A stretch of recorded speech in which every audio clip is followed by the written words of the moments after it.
અત્યારે વટાણા ભરપૂર માત્રામાં આવે છે ને આ જ સિઝન હોય છે જેમાં આપણે આ વટાણાને 12 માસ સ્ટોર કરી શકીએ છીએ. તો વટાણા સ્ટોર કરવા માટે મેં સૌથી પહેલાં 1.5 કિલો જેટલા વટાણાને ફોલીને તેની અંદરથી તેના દાણા કાઢી લીધા છે. પાણીને ખૂબ ગરમ કરી લીધું છે અને આ ગરમ પાણીની અંદર 1 ચમચી મીઠું અને 1 ચમચી ખાંડ નાખી દીધી છે.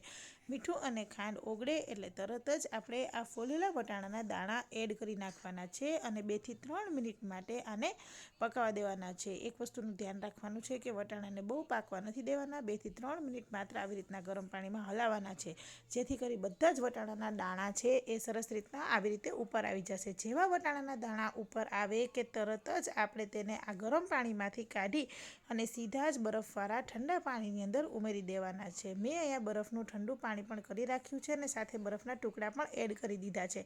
તો બધા જ વટાણાને બરફવાળા ઠંડા પાણીની અંદર ઉમેરી દેવાના છે અને ત્યારબાદ તેને ઠંડા થઈ જાય એટલે તરત જ આપણે કોટનના દુપટ્ટા ઉપર કે કોટનના કપડા ઉપર આપણે તેને સ્પ્રેડ કરીને પાથરી દેવાના છે, જેથી કરી એની અંદર રહેલું બધું જ પાણી છે તે સરસ રીતના શોષાઈ જાય.